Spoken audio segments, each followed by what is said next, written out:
This crowd rises to its feet. Vaccaro slammed it home. Garland left wing, free ball. Perfect! Garland went to the lane, lobbed to Mobley. Pow! And Allen blocked the shot at the rim. Pow! With the left hand and a foul.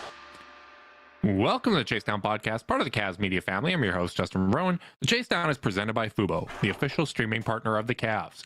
Watch over 350 channels of live sports and TV, including Bally Sports Ohio, without cable. There's no cost and no commitment. Try for free at FuboTV.com/Cavs. The Cleveland Cavaliers are out in France for their game against the Brooklyn Nets. Was fun watching all the photos from that come in. Excited to see all the activities and whatnot that they get up to over there. They are riding a winning streak, a 3-game winning streak heading into France. And we got some major news regarding Ricky Rubio. And joining me today to discuss all of that is my co-host, Carter Rodriguez. Carter, how you doing, buddy? Doing good, man. Fresh off of seeing Wemby up close and personal. Cavs win. And it was super duper fun. First Cavs game of the year for your boy. I got to ask, before we get into all of this, I need to know what it was like watching Wemby live. I remember my first time going to an NBA game in person. I got to see Zildjiris Ilgauskas and Shaq on the Cavs team. Actually, that was my second game, but first time watching the Cavs, and I was blown away by their height and just the speed of the NBA game. As someone that doesn't live in an NBA market, that was more of a novelty. Seeing Wemby has to be like watching a basketball, like an NBA player for the first time. What was that like, buddy? Well, it's funny. Got a chance to grab a beer with Bob Thomas, listener of the pod, before the game. Shout out, Bob. Thank you for the beer, friend. And great hang. Great guy, great hang. And he mentioned to me, he was with his brother, and he said that one of the first games he ever went to was to see Kareem at the Richfield Coliseum. And he kind of felt like it was kind of full circle, like seeing Kareem near the end of his career and seeing and seeing Wemby at the start. And I thought that was kind of a cool perspective, and one that, one of the reasons I wanted to go to this game in person so bad was to kind of have that kind of perspective, have that kind of experience. So he was bananas, first and foremost. Just, like just the little things would catch you off guard. Like you'd be watching, he got knocked over at one point, and watching him lay flat with his arms extended was exactly the play you're talking about. Was one of the funniest visuals I've ever seen, because it just was it like laid bare how ridiculous his proportions were. I found myself wildly impressed by his ability to control the ball. When the ball would be dribbling, bouncing near his shins, his ability just to kind of corral it and, command the ball and not be clumsy at all. Despite, because you could really, especially like live in the room, you could really see how far he was kind of going out of his way to do that. The kind of thing that we would look really clumsy doing, he just didn't. And, he has a lot more reason to look clumsy than we do, given his immense stature. The angles he could generate were just bananas. There were a few plays, and it was funny, my brother mentioned this. Every time the Cavs got one over on him, you could tell the whole bench was hyped. Like it was like, oh, this is like, they knew it mattered to get one on him as much as maybe the fans did. So he was a really special talent. I don't even think he played particularly well, and he was pretty bananas. Once that team, gets a couple years of development, some high draft picks, and he just gets some functional strength, it was actually really fun watching Tristan play against him, because Tristan was really relishing beating him up. I thought my favorite, like, Wemby adjacent play was going to be Tristan putting the booty into him and clearing out the space to sneak that layup up there. Like, that was the one that I was planning on highlighting coming into this. And then there was the Jarrett Allen block, which that just one wins. Rightfully, sucked up all the oxygen and was one of the best plays. Because perhaps you should have asked me what it was like to see Jarrett Allen up close, because my God. You know what? Honestly, that's a great point, because Jarrett has been playing great in a lot of these premier matchups against centers, and Wemby was no different. But man, Jarrett, I just continue to be so impressed by his play as of late. Yeah, it was a really, really fun game. And like, even Donovan, who had a really, really rough game, he went 7 of 18 and only scored 17 points, shot 1 of 10 from 3. He's another player, like, I feel like the 2 games we went to from the playoffs last year, like, he was, he varied between, like, pretty good in game 1 to, he had a rough game 2, or, he was just quieter in game 2 because Darius went nuts. He had 3 or 4 finishes in this one where in person you saw you forgot how hard the angle was when you're watching on TV. One of the floaters he kind of took from the left or from the right baseline, like he made 46 calculations with a live dribble, and then somehow had to put up a clean shot, and on TV it just looks like a layup. It's a good reminder that it's good to get out to the games in person every now and again, because you just catch different little idiosyncrasies, and it was very, very fun. Yeah, I definitely want to get into Donovan's play as of late, as well as Jarrett Allen. Both of them have been phenomenal, but it's kind of funny, just kind of thinking it's full circle now, because with Wemby coming into the league, he is kind of one of one. We've never seen anything like it, but the pipeline for international players to enter the NBA, I feel, has just been so solidified now. It used to be where, you'd have a phenom kind of coming up in the system. They get drafted maybe a little bit later because people weren't sure about them, and it takes a while for them to be handed the keys. Whereas now, like Luka, Wemby, all these guys come in and are given a lot of responsibility right off the bat. And I just think back to when Ricky first entered the NBA, where obviously it took him a couple of years after being drafted to come over and play, but just the scrutiny that was surrounding his game, the microscope he was put under, and just the way that he was able to live up to expectations and be, one of the most entertaining players. And I don't know about you, but when I saw the news of Ricky Rubio retiring, obviously, Cavs agreed to a buyout with them. Reported details are available, but the thing that struck me was just what an impact it already felt like he had made on my experience as a Cavs fan in such a short period of time. And it's it's sad that it's over, but you hope that this is a step towards his healing and finding that greater balance. And as much as we focus on basketball, there's things that are far more important than that. Yeah, obviously I think first and foremost you just hope he's doing okay, hope he's doing better, and hope you can just take his statement on his word that he is doing better, and he is getting better every day. But it seemed like he was going through some really dark stuff, which is obviously horrible. You just hate to see that for anyone, but perhaps especially so. A bringer of basketball light. The premier vibes guy, the premier both on court and off court by all reports, just a really, really great personality for the league, and was a big part of that Cavs resurgence. I mean, I think probably that first 2 months where of the season after they traded for Ricky, I gotta think that was my most fun that I've had. Oh my god, much fun in the post LeBron era. Obviously there have been great times, both since Ricky, that fateful night where Ricky tore his knee. But that was probably my most fun stretch, and he was such a big part of it. I mean, going 8 of 8 or whatever it was from 3 against the Knicks in that game in the Garden was a blast. And just, he just kind of, it was a trade where you go, oh man, we really needed a wing, and we gave up Taurean Prince for a backup one.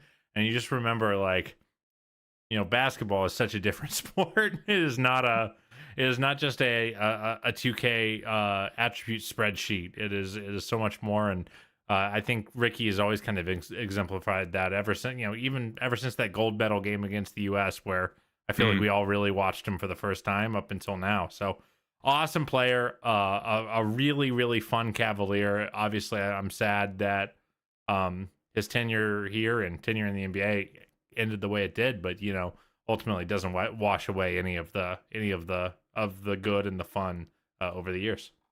Yeah, and in looking at his statement and statements from people, with the Cavs, our buddy Jimmy Longo shared a great story on Twitter about, just running into Ricky at coffee shops and how personable he was and stuff like that. Like, it just got me thinking about how sometimes we minimize the difference that we can make in people's lives, especially if we're only in their lives for a short period of time. And just kind of was a reminder for me that, being engaged, being present, you never know what type of difference you're making, what type of impact you can make, even just a short period of time. So obviously wish Ricky nothing but the best. And you're right, like that stretch, that was one of the most fun times that I've had watching this team. And there's I believe it's a Dan Devine saying, or he's repeating it from someone, but he said it many times, where that first season where you defy expectations and no one expects you to be good, that's always going to be the most fun as a fan. Because I look at where the Cavs stand now after this 3-game winning streak, and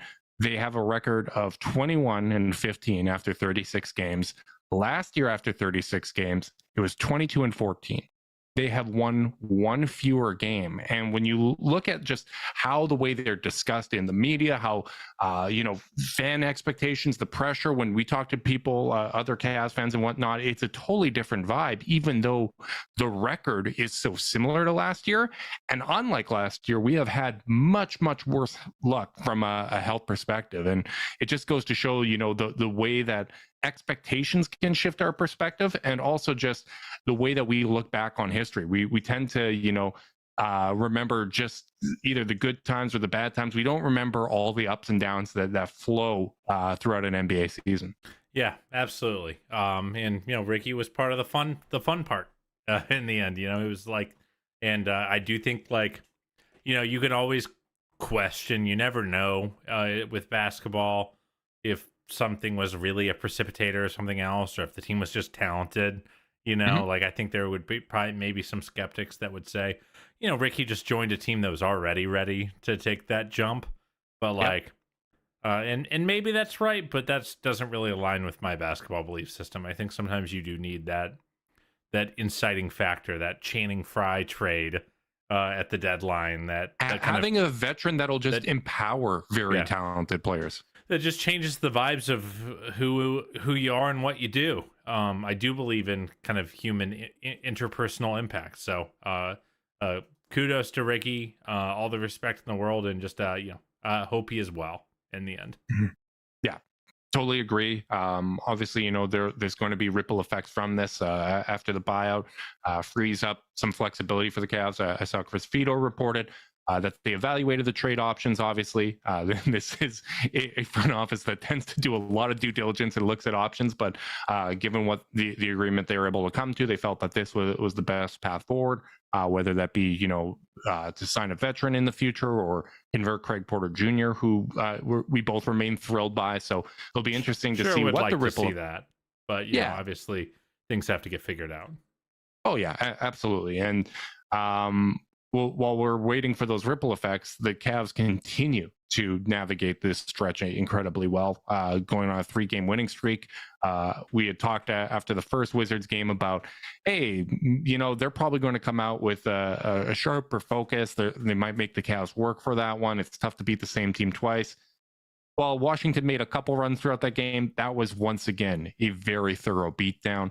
The Spurs game, I thought, was a good game overall. They got it felt like a 1:00 matinee to start it off, but from there, I felt like the Cavs had it pretty well in hand. The middle, let's say 42 minutes, but the first 6 and the last, or I guess maybe 36 minutes, but first 6, last 6 were a little rough. bit of a ride. It was one of those where you're already like, I'm checking my phone towards the end of the game. Wemby's going to the free throw line. It is what it is. Like we're up so much. Like I'm jotting down notes for when we jump on the podcast next and all that. And then you look up and it's, wow, they're at the free throw line again. Oh, that's a lot of points without the clock stopping. Oh God, what's happening? It definitely, you could tell that it was the early start with how sluggish they looked to start the game. I thought they did a great job of basically closing out the Spurs, and then they took their foot off the gas. Can I give some quick kudos to people who very rarely get kudos? Go for it. The NBA schedule makers. Cavs are playing in Paris. It's going to be an afternoon game. For us here on the East Coast, it's going to be a 2:00 game. It's kind of nice that the game before they go to play a game in European time zone, they play at roughly the same time for their body clocks. Thought that was kind of a nice little touch.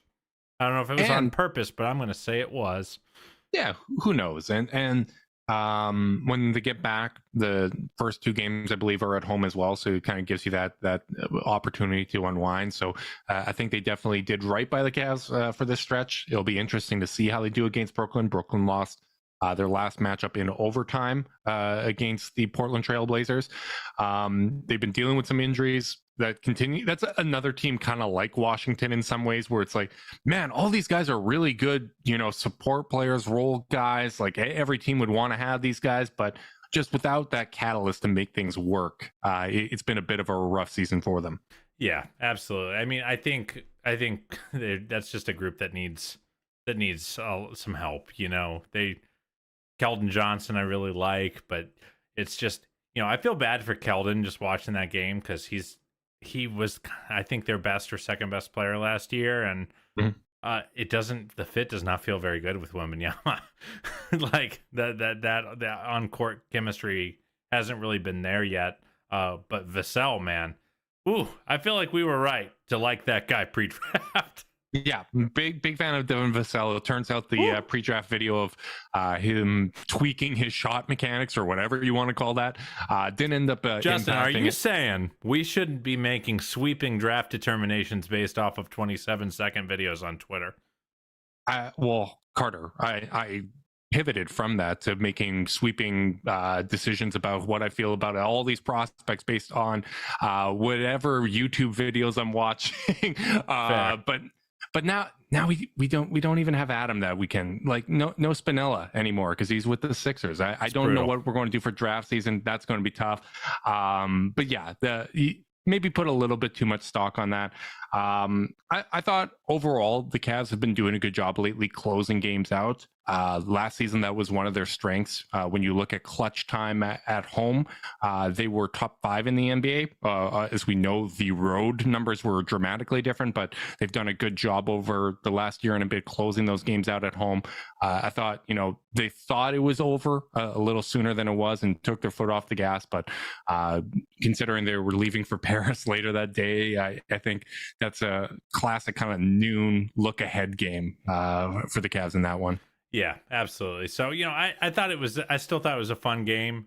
Still plenty to take away from. I mean, my goodness, Justin, the Sam Merrill flamethrower.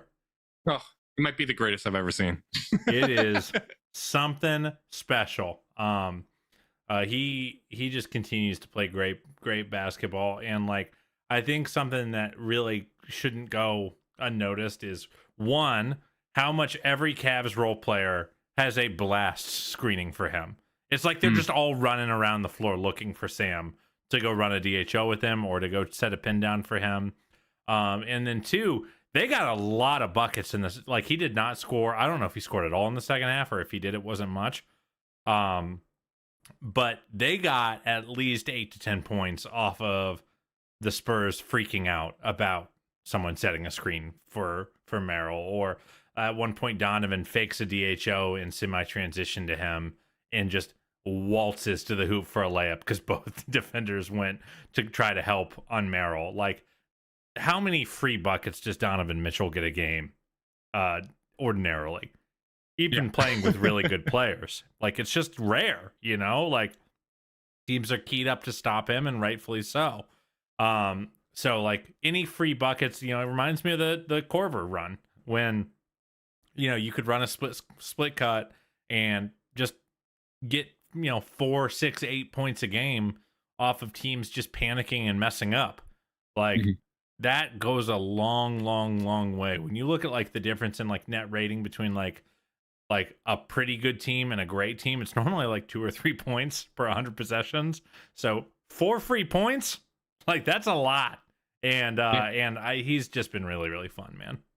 Yeah, and one of the possessions that obviously jumped out because it was so fun to watch was when Merrill came off of a screen and Wembanyama was caught kind of being like, I'm supposed to be in drop, but I'm also coming up because Gotti's going to get open. He's going to be able to pull. And Merrill just threw that bounce pass to Tristan Thompson. And obviously, Merrill also had those plays where he set up Caris because of the gravity that he had. Like, he's just such a smart player, and he plays so well on both ends of the court that I just continue to be impressed by him.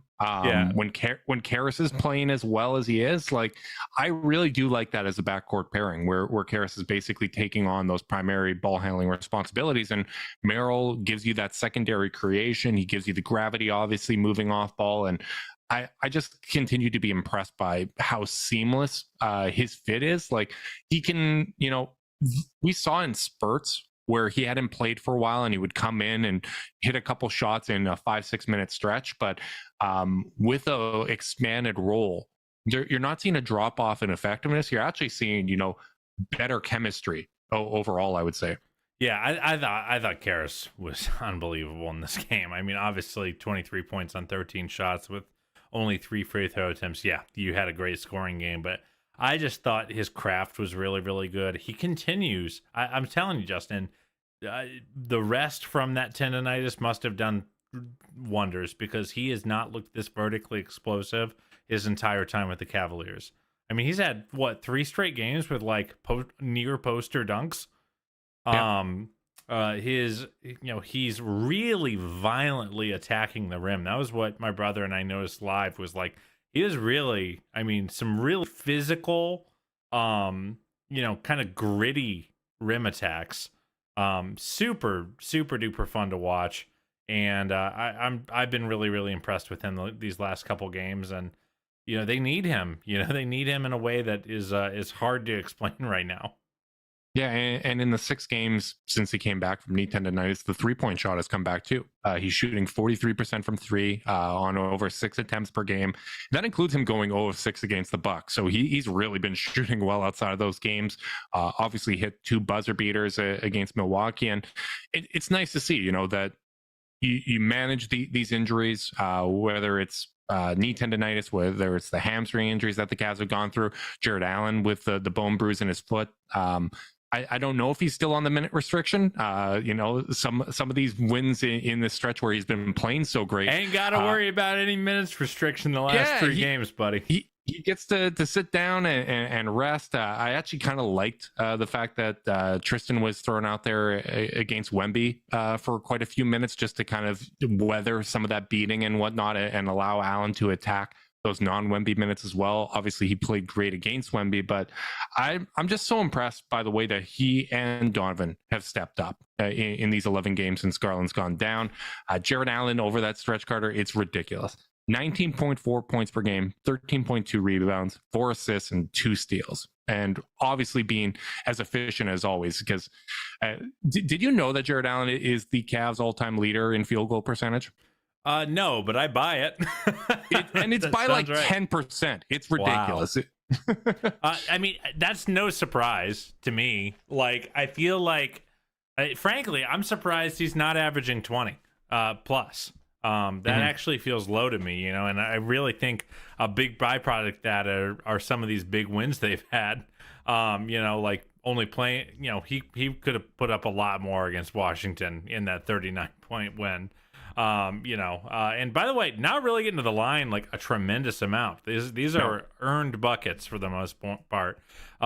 He's just been so gritty, so fearless, and I think that's what I'm most pleased with. I think ever since that the Knicks series where our bigs got punked a little bit, they got beat up, they got challenged, and the Knicks dared them to be assertive, and the Cavs bigs failed to do so on the offensive end. And just the fact that Jarrett has had all of his best games of the season against the best centers in the league or the best prospects in the league, and is under control and not soft. I think Wemby got him once on a floater. But for the most part, it was get into his chest or pump and then attack. He got 19 shots in this game in 31 minutes. Like, that is not a usual Jarrett Allen volume. He's normally your 7 of 10 guy, or your 8 of 11 guy. So I just think he's shown a real toughness, and I'm frankly proud of the guy because I like him. He's a very easy guy to root for. And I just feel like I feel like he is so giving them what they need, and it's him or Donovan. Obviously it's a team effort, but those two have really been the standard bearer, and I think it also just the fact that they're winning as much as they are, as beat up as they are, to me at least says that like the talent level on the team is just really, really good. Yeah, the talent level, the depth, as you said, like Allen's playing with a ferocity that I don't think we've always seen from him. I think he always plays hard, but just the level of assertiveness is impressive. And I like that while he's playing with so much aggression, he's still playing really under control. Like we haven't seen any of those foul trouble issues pop up like they did in those Orlando games. He's displaying touch. Like he's just playing such controlled basketball. The playmaking has obviously been great with those 4 assists per game. I'm just really, really impressed by him. And I think he should definitely be getting all-star consideration. I think there's not many centers in the East playing better than him, although the tough thing for him is that it's front court players, not designated center position, so he has to compete against the Tatums, Jimmy Butlers of the world, and all those type of guys. It'll be an uphill battle. It'll be an uphill battle, but he definitely deserves to be in that conversation. I mean, if people want to put Derek White in the MVP conversation just because he plays for Boston, I think we can give Jarrett some all-star conversation love. I want to pull up this fact for you, Carter. Cavs all-time leaders in 2-point field goal percentage. We actually have 4 of the top 6 in Cavs history on the Cavs team right now. Do you know who those guys would be? All right, 4 of the top 6 2-point field goal percentage.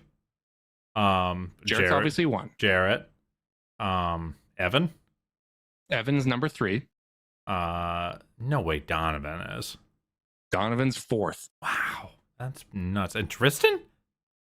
Nope. Isaac Okoro.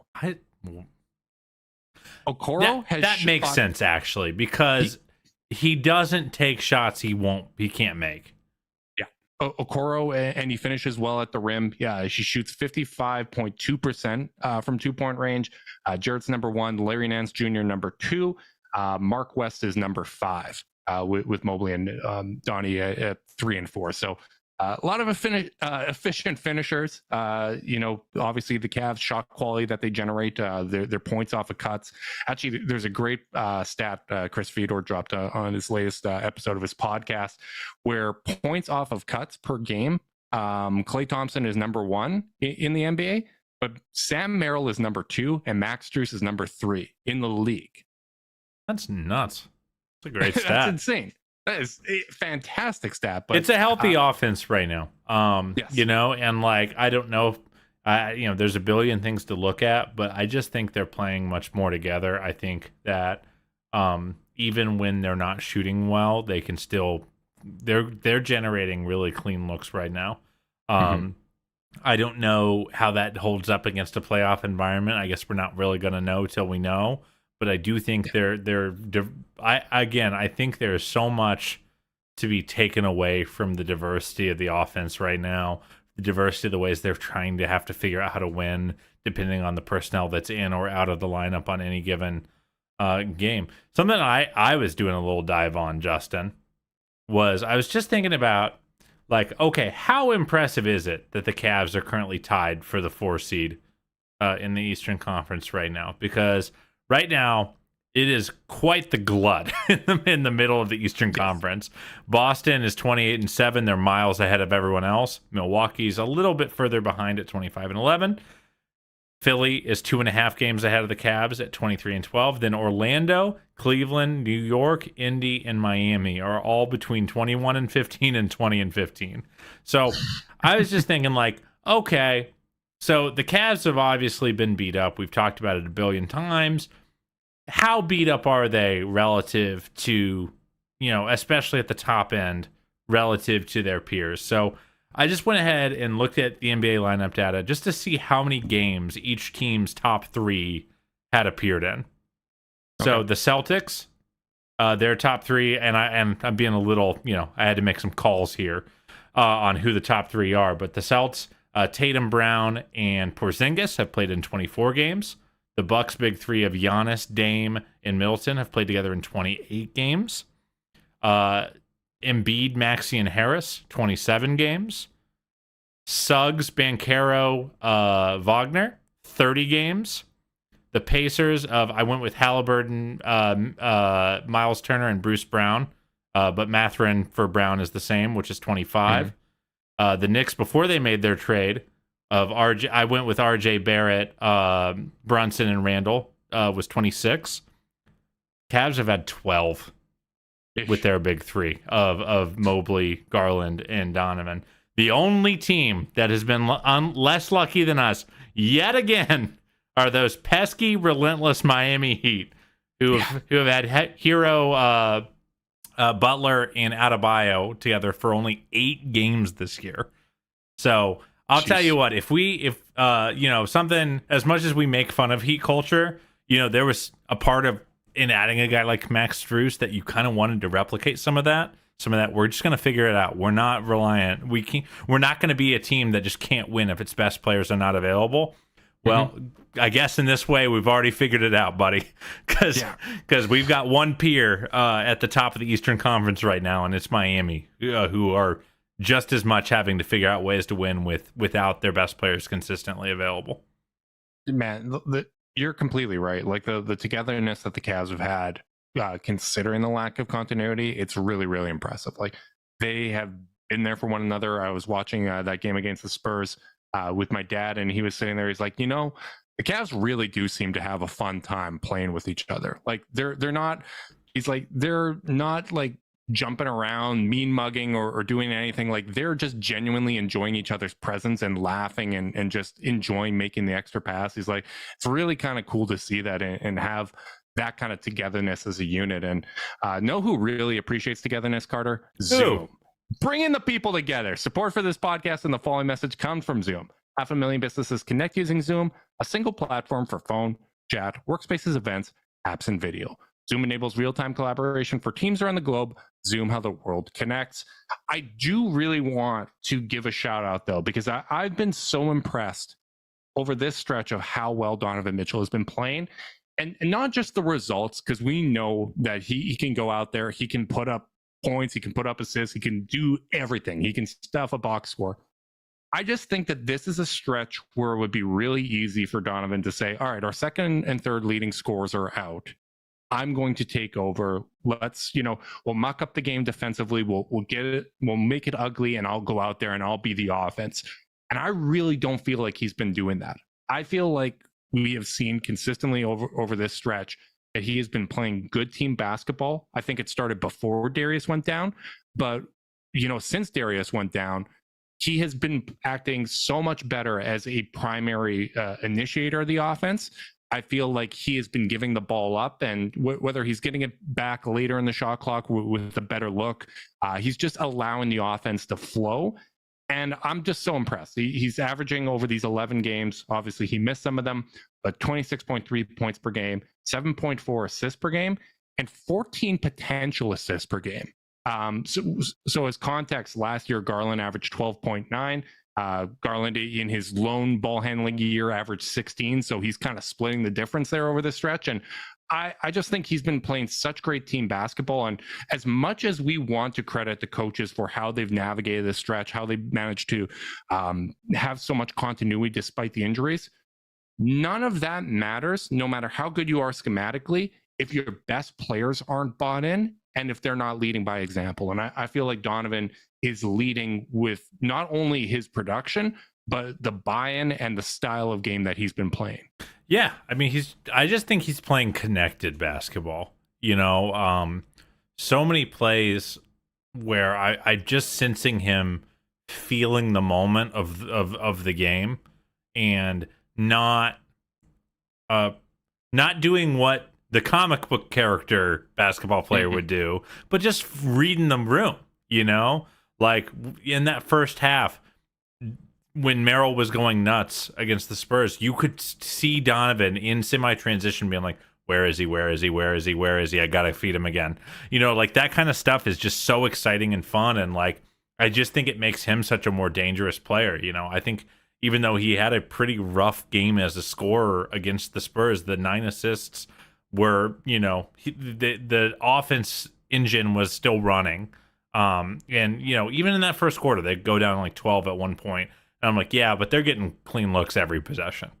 Like, I think it was a game where he didn't shoot well, but he played well, right? Like, I thought the shot selection was great and his overall game was good. It just, the shots didn't fall. And frankly, like, I wasn't really checking the box score throughout the game. I didn't realize he wasn't even shooting that well. Like, I knew obviously he missed some shots, but it just didn't feel like a game where his shot wasn't falling. And I think there were times earlier in the year that if the shot wasn't dropping, it didn't feel as great having him on the court. Yeah, I think that's fair to say, and like that should be the case. That should be an occupational hazard of when you're a hyper elite scorer, that it feels worse when you're not scoring well. But like to your point, I do think he is super helpful. And one part of his playmaking in particular, I think, is worthy of a shout, as man has been hitting some skip passes as of late. When Jarrett's playing so darn well that when he gets two on the ball or someone shades down to help Jarrett on the roll, he's doing a really, really good job of finding the Max Struces and the Sam Merrills and the George Niangs of the world, and on the opposite winger in the opposite corner with like bullet passes like that are hitting in the pocket and are easy to convert into points. Like, obviously, to your point about the potential assists, they're not always going to be able to convert them into points, but the fact is, like, process over results. And I think his process as a creator has been really, really good as of late. Yeah, I totally agree. I think there was a transition pass that jumped out to me. I believe it was to Merrill. It was either he or Strus, but I've been so impressed with his overall game. While we're on the subject of playmaking, I do want to run something by you, because it's been something I've been mulling over. And obviously, we've talked about the importance of Donovan and Jarrett developing this chemistry. That seems to be the pairing when they stagger their core four, that Donovan and Jarrett work so well. We know Garland and Mobley is fantastic. I'm curious, though, when the core four is all together, would you reallocate some of the playmaking from the big man position to kind of feature Jarrett more than Mobley at this point, just because it does seem like he's a little further along? Obviously, it's not going to all be assigned to him.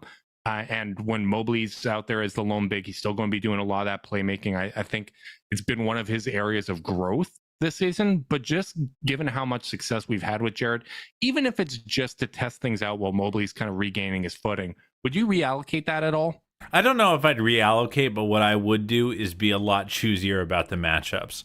Like, if whoever is guarding Jarrett is someone I would like to get out of the paint and out of the way, I might choose to run some of that high action with him and put Evan down in the dunker spot or down in the corner. Like, because I think Evan is also a little bit more of a fluid off-ball player, like catching on the move and doing a little dribbling if he has to. And also, yeah, it's just a matter of like, hey, something that we felt in the postseason last year was like, Evan kind of has to be the guy to set the screen because Jarrett isn't playing particularly well on the ball. Like, you want to be able to pick who you want to take out of the paint. I think that's been a real value, even in that Spurs game. Every time Jarrett was running up high, Wemby wasn't down there to bother things. So I think that's what you do. I don't know if it's like a concerted effort I would make to just be like, hey, Evan, we want you on the ball less. I think it's more just like, if we need to win, this is what I'm going to do. I'm going to attack the scab of the opponent's defense whenever I can, because most teams do not have two bigs that want to guard in space like that. Yeah, and I think the way that they do their playmaking is a big difference as well. Like, Jarrett, he'll catch the ball at the high post, and you're running actions kind of off of him, whether it's the dribble handoffs or, pin downs or whatever the case may be. He's kind of standing there, where Evan, I feel like he's already got such great feel as a playmaker on the go. Like, in that short roll, after he's put the ball on the floor, that big to big passing often comes off a live dribble. And that's not really something that I see from Jarrett. So the way that they do their playmaking is different. And I think you're on the money there, where it's going to come down to being able to hunt matchups a little bit more, who you want to get out of the paint, what's the more advantageous angle. Obviously, there's still going to be tons of playmaking. You're still going to run a lot of offense through Evan Mobley. But it's got me thinking just of more wrinkles that the Cavs will be able to add to their offense as a result of this time playing without Mobley and Garland.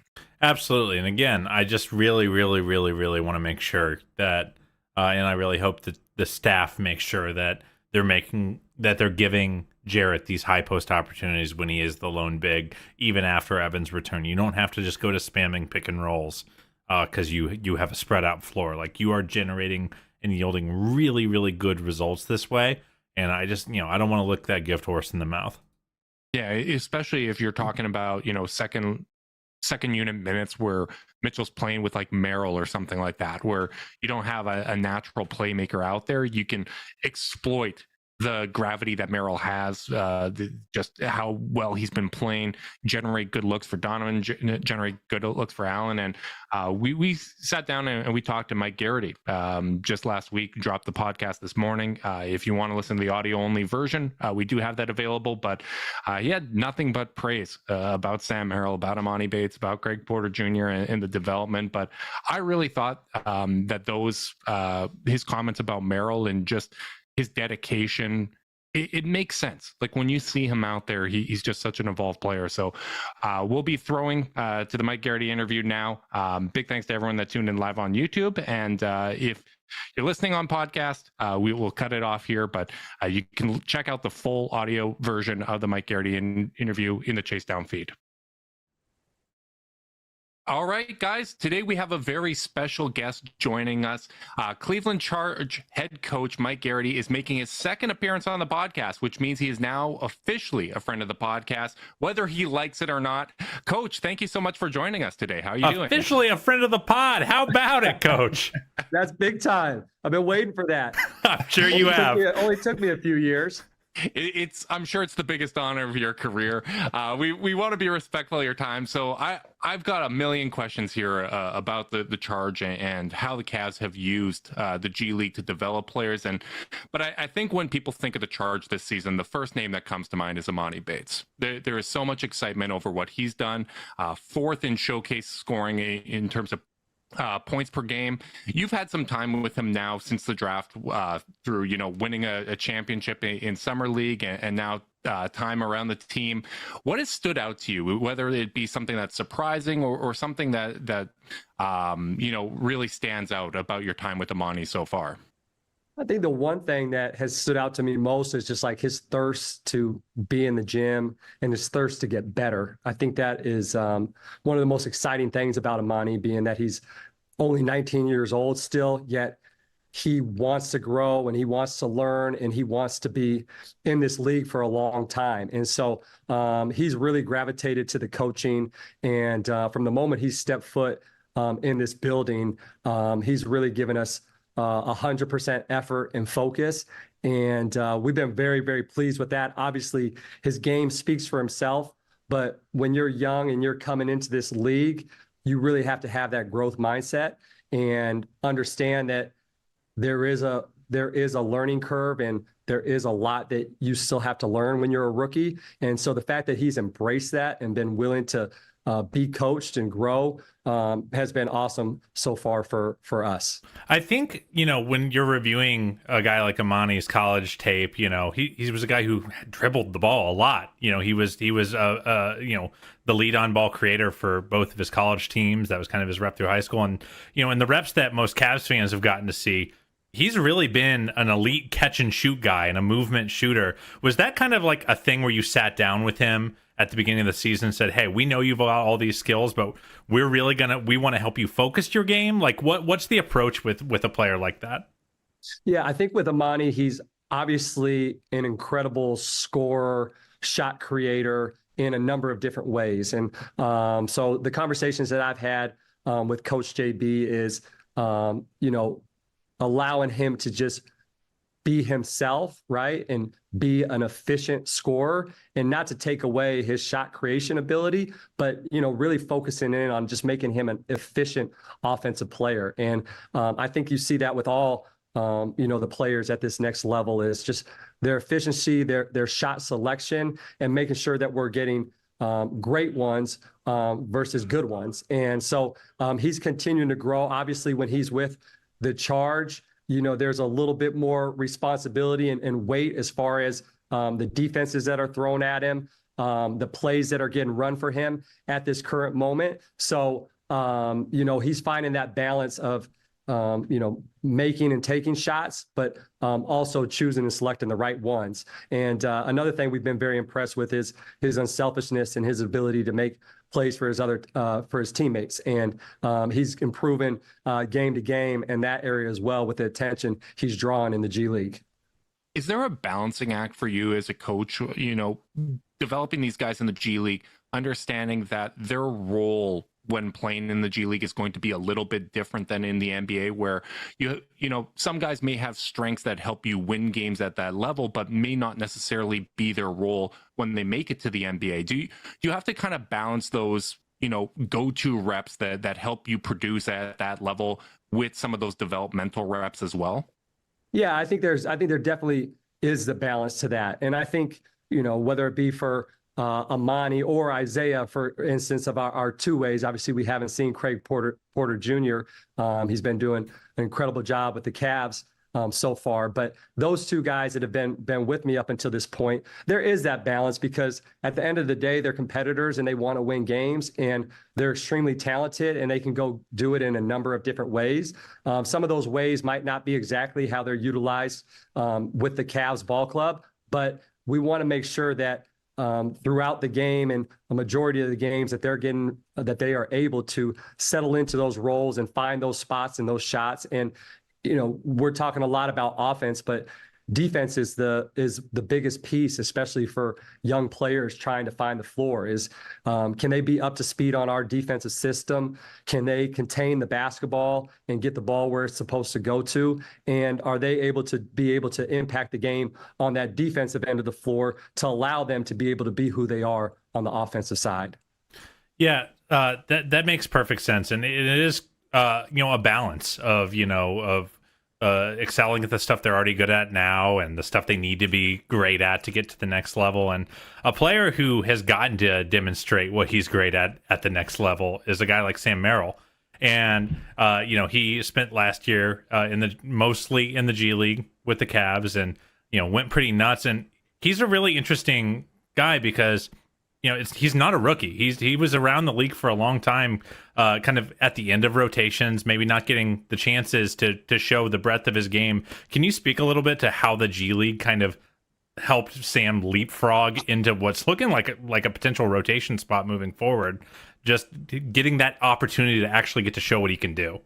Yeah, like you said, Sam has been around this league for a while now and battled some injuries early on in his NBA career. And when we got him, he was finally starting to get himself healthy and be right again. And the greatest and most exciting time, and especially looking back at it now, was when we did have that number one pick with the G League draft, and we selected Sam with that number one pick. And I just remember watching him on film, and I thought he would be, a great fit for our Charge team and the pieces that we had last season. But we also, as a front office and staff, also saw the potential and the opportunity for Sam to be an impact for the Cavs at some point, because he wasn't a two-way coming into us. He was a draft pick and a roster player for us. And I think the front office, as well as the coaching staff, saw that potential in Sam.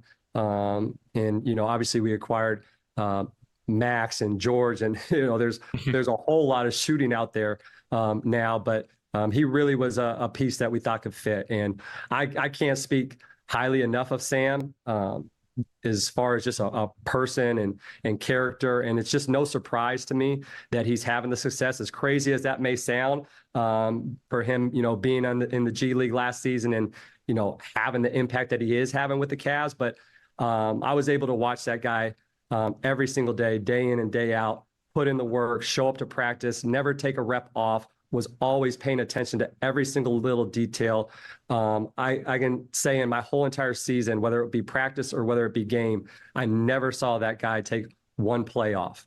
And it's exactly why, everybody gets, excited about his shooting ability. But one thing that he is so good at is his defense and just his ability to just be physical and to know exactly where he's supposed to get the ball and the spots that he's supposed to be in. So the great thing about Sam is he's a two-way player.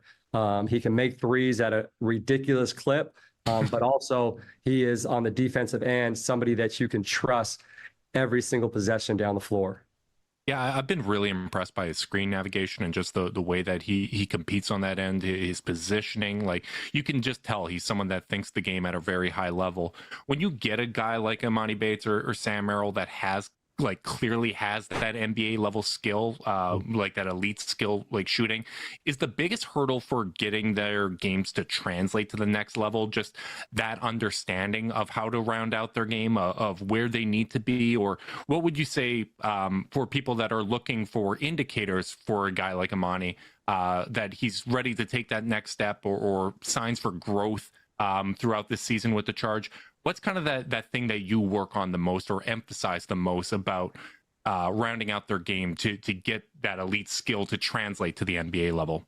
Yeah, I mentioned it earlier, but Emoni's an incredible shot maker and shot creator. And he's shooting the three-point shot at a great percentage, and he's shooting it at a high rate as well. So feel so confident in him when he gets open shots, whether it be in Summer League this past year or so far with the Charge, and even in his time with the Cavs. When he gets those open looks, I mean, you can almost count it. So the biggest thing for him as a young guy is it's a brand new defensive system, and at 19 years old, you're trying to learn a lot that's coming at you quickly. And so the great thing about the G League and that training ground for him is he gets to go out every single day, every single night, and be able to put that into play against really good basketball players at a high level and continue to grow and get better at that. For him, really understanding the defensive system